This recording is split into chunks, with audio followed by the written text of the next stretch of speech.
we shot a big party scene, and you know, I saw the movie like a year ago, and then I hadn't seen it, and then recently I watched it, and it's totally different, but it's still, after the first time, I was like, no, it's done, you know, like, what do I know? We ended up shooting more, you know, finishing what we were gonna shoot and all this other stuff, and then it's so, and its soul is the same, but so different from the first time I saw it, and it's just like, wow, and my point was what? It was how it really was gonna culminate in my mind.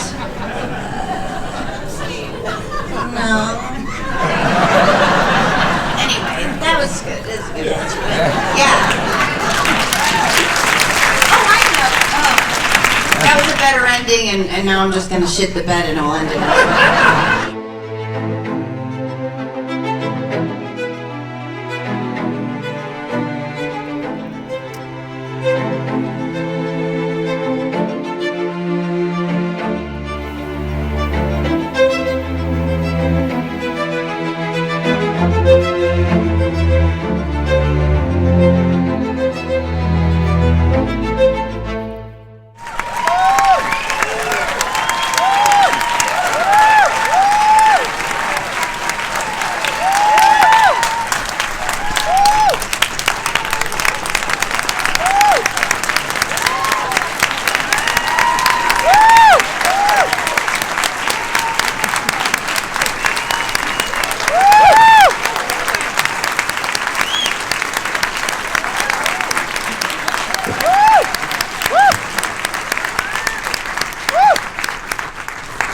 Okay, now stand for them.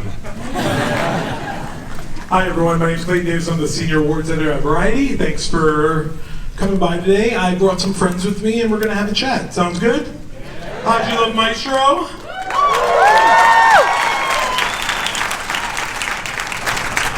Alright, let's have a talk, you guys. Let's start with That was really nice, thank you. Hello everybody.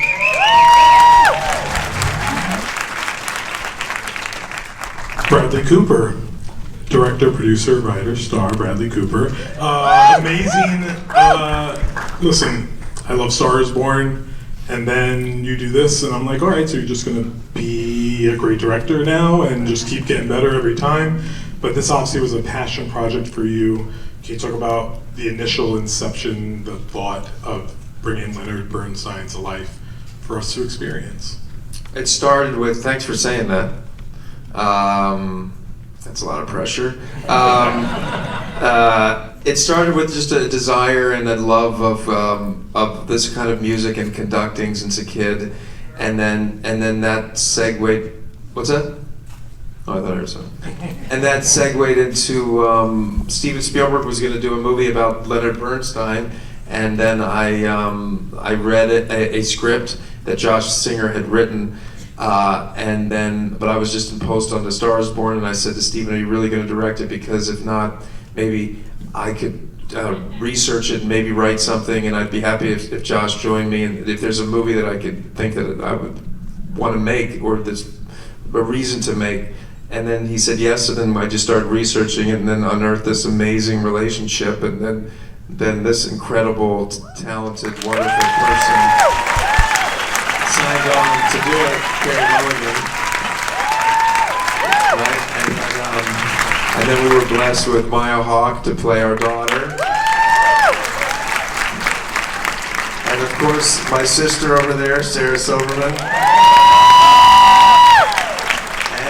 And then Lenny's best friend, Aaron Copeland, who was my best friend, Brian Klugman. So it really was just, you know, a series of events of meeting wonderful artists and them joining on this journey, and then it just becoming more and more powerful and magical. Very well said, thank you.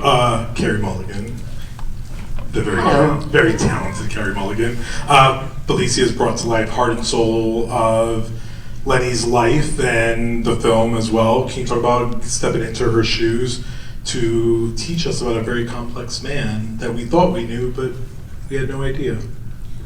Yeah, I mean, I think I had the advantage of not knowing really anything about Leonard Bernstein.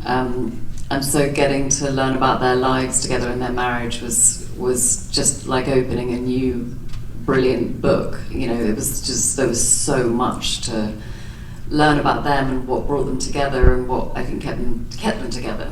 And it was just they were just the most extraordinary people, and the more you learnt about them, the more you wanted to be in the room with them. It felt like you would listen to recordings of them. We had these amazing recordings of them, and being at the dinner table just sounded like the best dinner table in the world, and you just thought, I want to be friends with them, but then we get to be them. It was very weird. And then, but the whole, it started with just, being asked to make a story about marriage by Bradley, like getting to work with him as an actor, having always wanted to work with him. I always thought we'd work together in theatre first, because that's how we kind of knew each other a little bit more. But to get to act with him was like a big, big, big goal. And then having seen A Star Is Born, it was then, right, I want to be directed by him as well. And then he wrote this unbelievable character. Maya Hawke. Oh, you can clap anytime you want.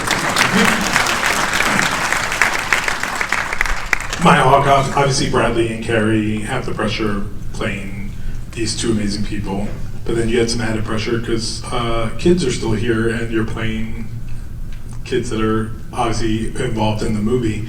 Can you talk about getting in that underlying understanding of the relationship between a father and his children, and what did you learn about him through your conversations? Well, I had a wonderful advantage, which was that Jamie had written a book, Famous Father Girl, which is a really, really wonderful book, which I think was a big aspect of research for this script as well, and the story and family. But so there was so much space to dive into her mind, and a kind of overwhelming amount of information about what her take was on her life experience and on everything. And I haven't met her, and I didn't really interview her like for this part, which I would love to say was a strategic decision, but it wasn't.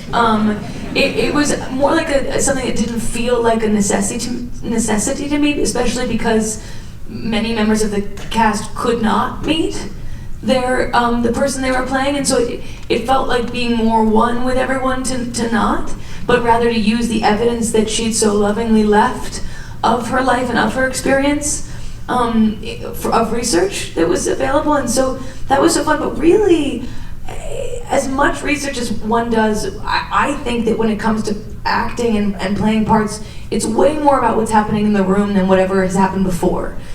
All the departments work together to set up the period to be appropriate, the script to be true to the lives to which you're working on, and all that work happened beforehand and wasn't my work. My work was talking to those people about it, what I think she would wear, what I think she would do, and then it's just being present, and being present with actors like the people that are on this stage in the moments that I got to be is a luxury, and I don't really know that it's possible to be inauthentic when you're surrounded by such authenticity. So I don't even think I would have had to do any research, just would have had to look into their eyes and feel the work that they had done reverberate through me. I also did research, but I did what didn't need to.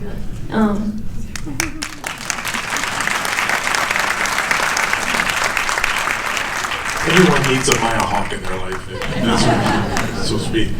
Sarah Silverman, Madame. First of all, congratulations on your Golden Globe nomination today for stand-up comedy. Not for this, because that would be weird. It was for something else, but you're still so talented.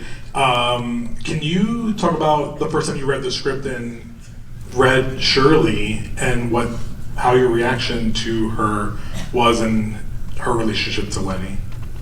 Well, I was really excited, and first I had pages. I auditioned, and I had pages, and it was like 9 pages of mostly Shirley dialogue, because it was worked off of an interview with Bruin, who wrote the book on him, and we had the audio of it, but at the time I didn't have the audio of it. I didn't know how she talked, but she was familiar to me.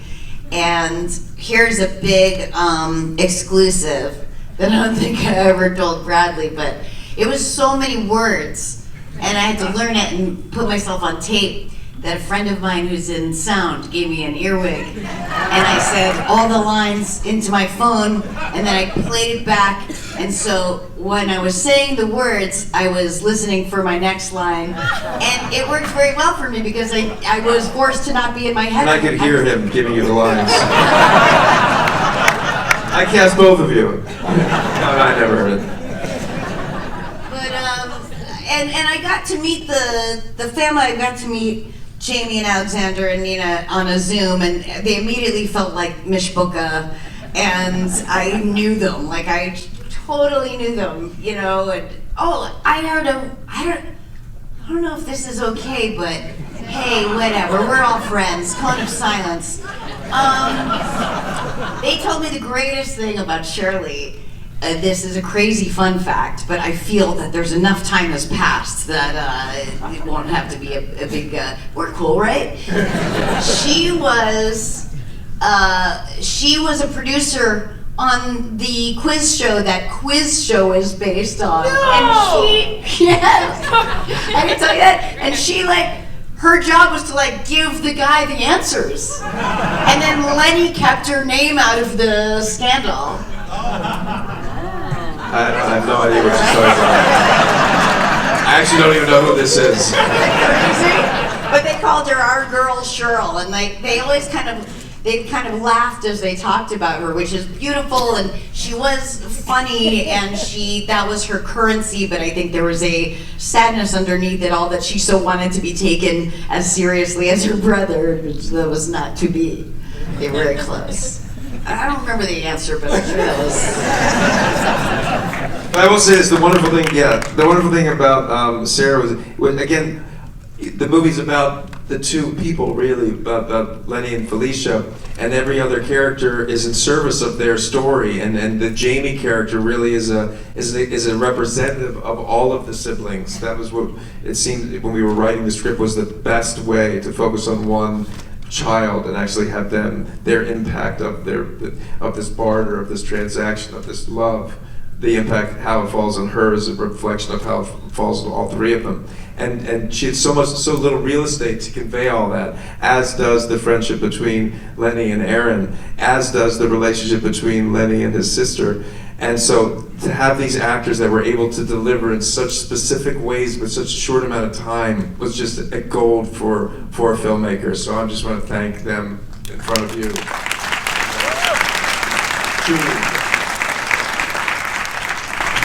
Brian, Bradley gave me a great segue. In the film, you play Lenny's best friend, Aaron.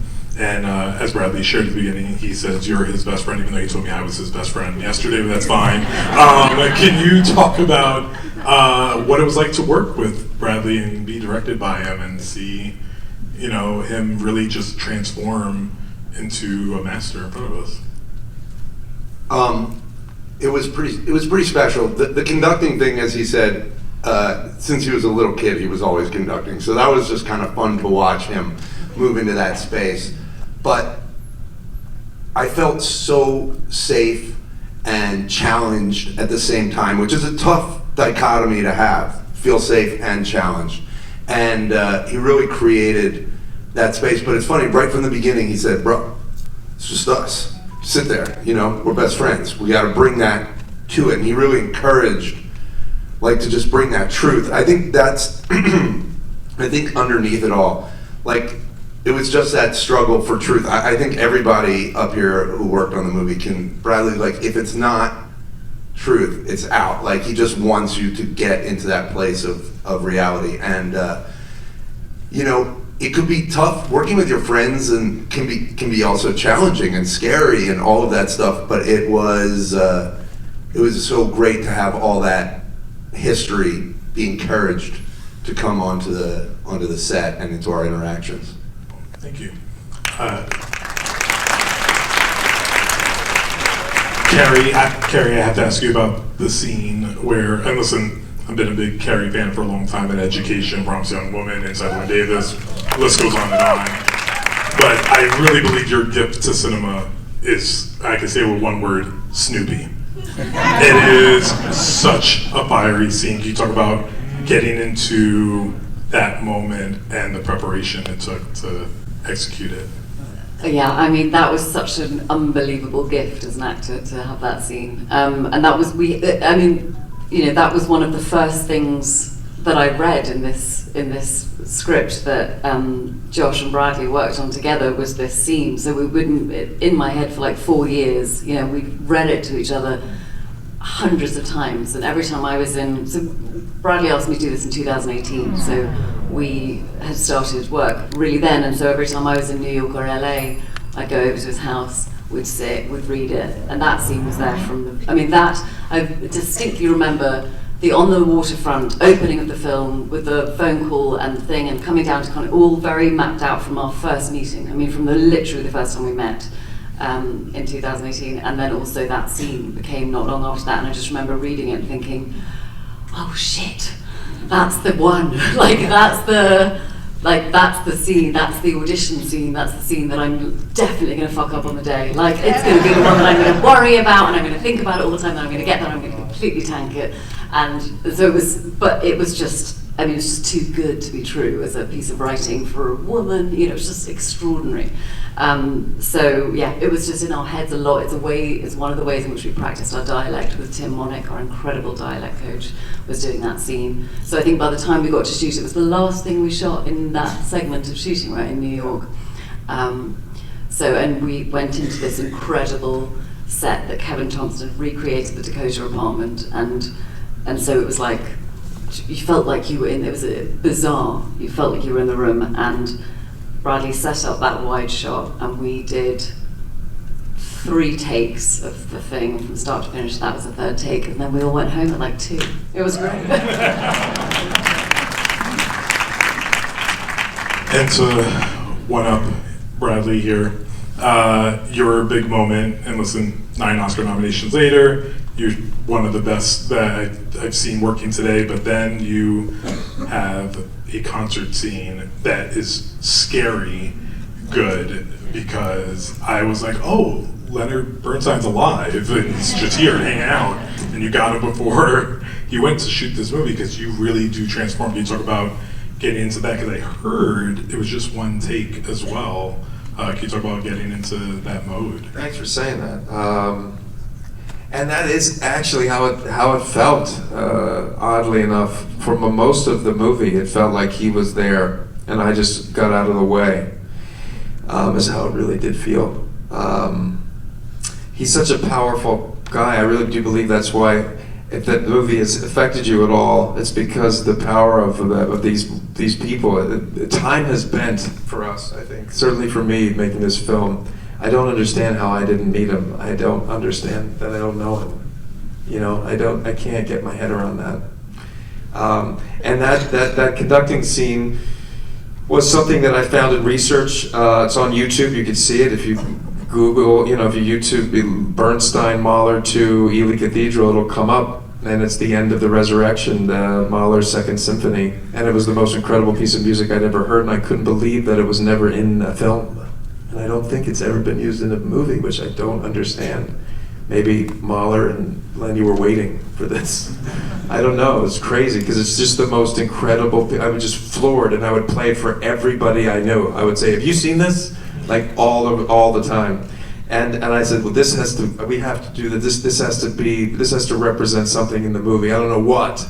And then finally, because everything has to be done to story, it was like, oh, it's the moment where we realize why she was with him, and that there is no hate in his heart. It's the reaction of the fight scene, the Snoopy scene, and it's almost kind of the moment where they both kind of fall in love with each other in a more true way, I think. I didn't know that when we were shooting it, but watching it, I feel that way. That's the beautiful thing about art too. It sort of tells you what it is after you've made it. Anyway, sorry. So that scene was, I spent many years learning how to conduct those 6.5 minutes. And with Gustavo Dudamel, I worked with him when he conducted the LA Phil at the Hollywood Bowl, that piece. From the first rehearsal to the last performance, I went with him to Berlin, with the Berlin Philharmonic, where he went and he did that piece again. And then Yannick Segman is an incredible conductor for the Philadelphia Orchestra and the Met Opera. He worked with me. And then there's that YouTube video where you can watch him conduct. And then so we then went and did it. We went to the place, to Ely Cathedral, where he did it. We asked the London Symphony Orchestra to come and the chorus, and then I took a shot and tried to conduct that piece of music and put it on film, and I messed it up the whole first day. Truly fucked up every take, and it was crazy, horrible. And I was like, wow, this is the moment where like your life ends. It's like, you're like, this is the thing that people talk about, the moment where the person cracked. And then I woke up the next morning and I thought, oh my gosh, like this is uh-oh. But I told Netflix to trust me, they shouldn't have. And then I really like took a breath, and if I've learned anything in this movie, it's about like calmness and relaxation is the best way for creativity to occur, and not trying to muscle it. And I was shooting it, and it really was interesting, Clayton, because I had set up all these shots to shoot that scene out of fear. Most of the movie is very simple, not simple, but very specific camera movements and compositions. There's no coverage that's on the cutting room floor of scenes, and that was one scene that I had like 3 cameras at once and a cable cam, and it was all done out of fear that I thought I would actually not be able to conduct it. And so then, and I didn't with all those cameras. I kept messing up behind the beat, not cueing an instrument. And then the London Symphony Orchestra playing it, going like, well, we got it, because you certainly don't. And then I'm feeling that, and it was like, this is a nightmare. This is an absolute nightmare. And then the next day, I brought in the techno crane, which was sitting outside, actually, because we were going to shoot an exterior shot of Felicia entering. And we wheeled that thing, this sort of like dinosaur, this mechanical dinosaur, through the bowels of this cathedral. And I asked everybody to wait, and I spent like 2.5 hours with my iPhone, having recorded the sound from the day before, and moved the crane and set up that shot that you see on a 27mm lens that ends with over her shoulder, because that's what the scene's about. And it was through messing up the whole day before that it led me to the realization of what the story's asking for here. And so I brought everybody back in, said a prayer openly to Lenny, which actually was beautiful, because it was weird to do that in front of everybody, but I thanked him. And then I started to conduct, and it worked. It was perfect, and that's what's in the movie. It's one take.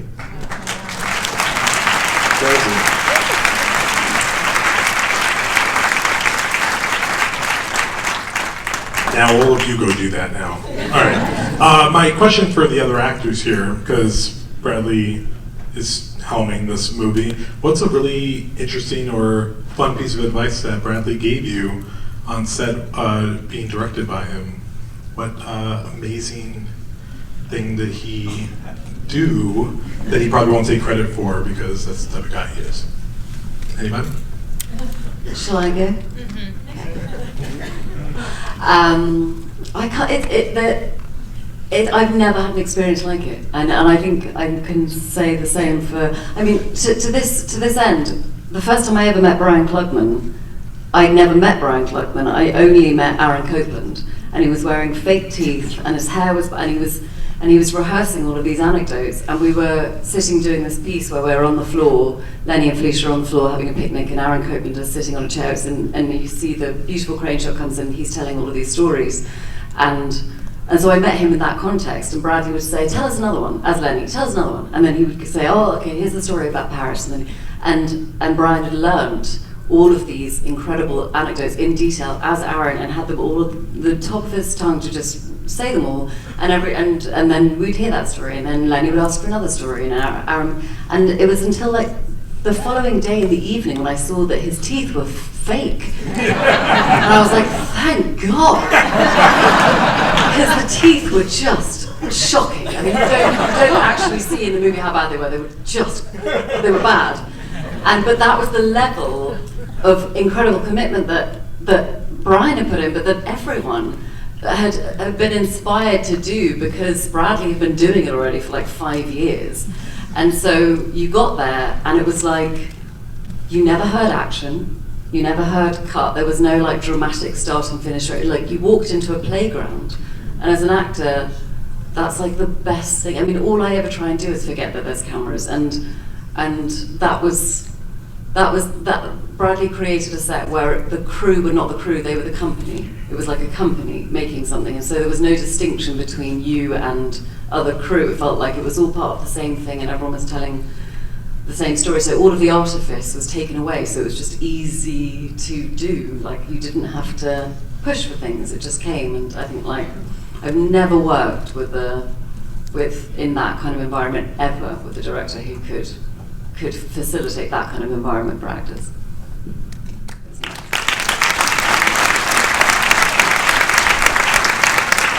My final question for all of you, and we'll start with Brian and work our way down. I'm a thorough believer that when you do something like this, there's kind of piece of you that changes because of the movie, or that stays with you forever. Can you share with everyone what that is? What will you remember from your time here? There's one thing that really sticks with me, and it comes from watching Bradley go through this process, but also seeing it in action, which is do the work. I mean, like, it was hammered into me in this journey more than any I've ever had in this business. I was watching actors who had done the work. I watched Bradley be tireless with the work, and I did the work. To your story, like, I like spent so much time not knowing if the part's gonna be one line, not knowing it's gonna be a million lines, whatever, I didn't know, but I was like, I'm gonna learn everything I can about this person. I'm gonna tirelessly work on this voice, and I'm gonna learn these anecdotes. And you know what, when that moment happened, that Bradley said, why don't you tell some of those stories? It was the best moment I've ever had on a set, and I've been doing this a long time. It was so freeing. So the thing I will take from this is, even though like it's something you say, do the work, it's something I feel on a deeper level than I ever did before.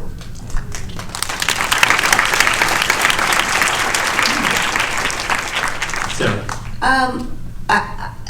As someone who does odd jobs, I would, a lot of times if a movie came my way, I would look and go, well, how many group scenes are there? Because that's a lot of sitting around. Or how many, like just technical things that I go, I don't know.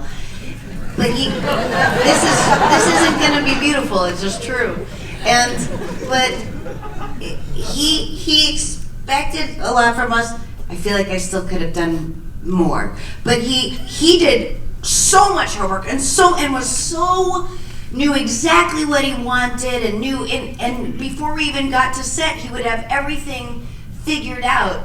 That like we really had room to. He made me love acting. He made me really love acting and want to do it more because it was so fun. And even though this is at like a high level with a big budget and all this stuff, you didn't feel the stakes once we were shooting because you were just in it. And like you said, it was like I was Shirley, this was Jamie, this was Aaron, and we were just in it. So we shot a big party scene, I saw the movie like a year ago, and then I hadn't seen it, and then recently I watched it. And it's totally different, but it's still, after the first time, I was like, no, it's done, like, what do I know? We ended up shooting more, finishing what we were gonna shoot and all this other stuff, and then it's so, at its soul is the same, but so different from the first time I saw it, and it's just like, wow! And my point was what? How it really was gonna culminate in my mind. No. Anyway, that was good. It was good. Yeah. Oh, I know. Oh. That was a better ending, and now I'm just gonna shit the bed and I'll end it up. But that we were all so primed and ready and in it, and that there's like a big party scene, and I can't believe this was in the movie. Like, there's a moment where he just like walks over to me and it's like, yeah, I don't know what's going on with Felicia, whatever. I mean, he didn't say it, he said it like, yeah, I don't know what's going on, the way he talks, but, God, I'm making this worse, but he just improvised, he just improvised, and it wasn't anything we planned, and I didn't know that was a possibility, but it wasn't daunting because I was Shirley, and I just said what Shirley would say, and then he said, I'm gonna go take a big dump, and I was like, wonderful, you know? It was in the movie, I'm telling you.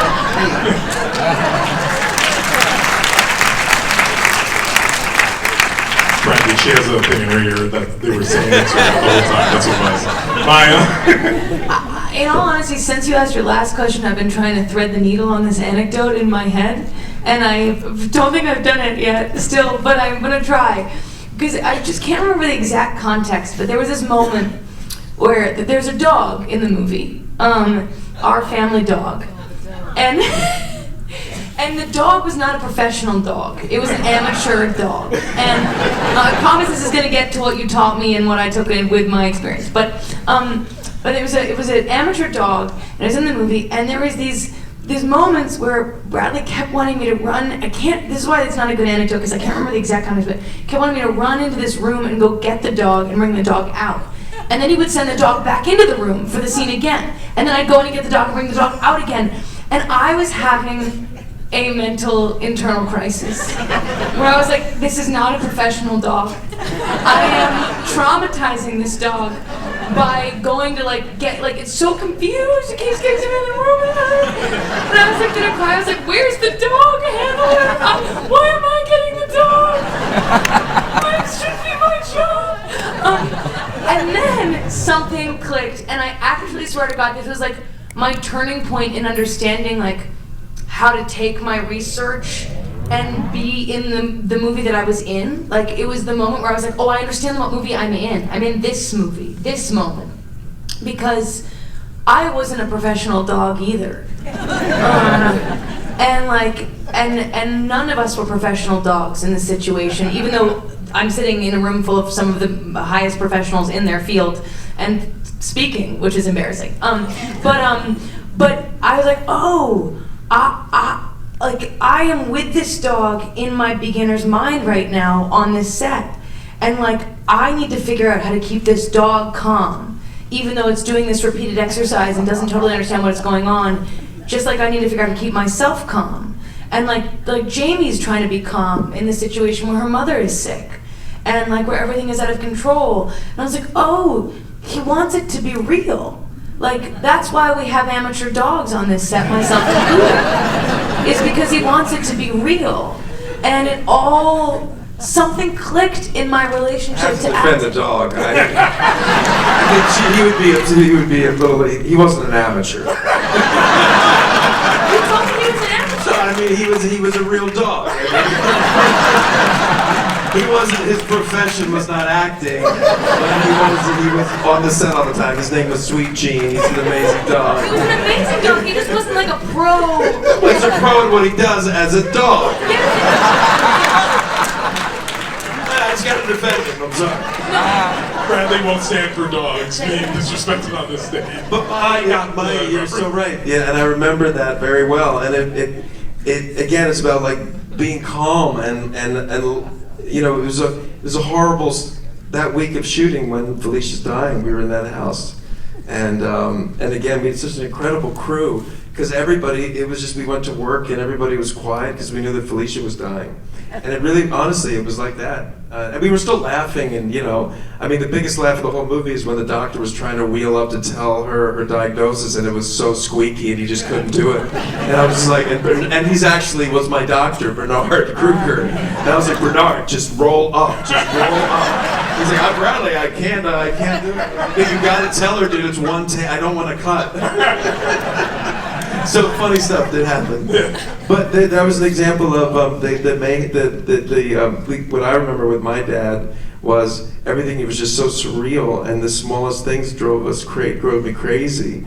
And when he was dying, and there was something about the dog, and because I wanted you to have the dog so the dog could come in, and also you didn't want the dog because Mendy, the guests were coming, remember? So you wanted to grab the dog so the dog doesn't run out of the house. That was the sort of, which would really happen, at least with our dogs. And just that little action, that direction, all of a sudden, to me at least, as watching it, you were just the whole reality came. Yeah, that's what I was saying. Yeah, it was amazing. And it really was because of Sweet Gene. But I'm saying that was really kind of a beautiful.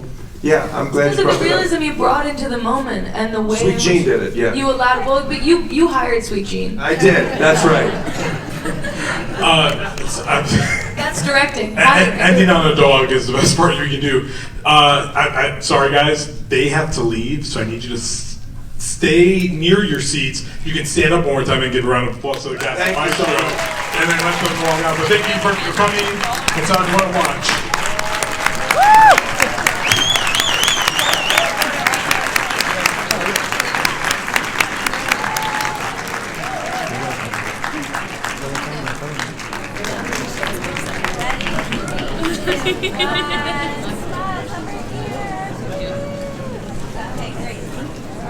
Right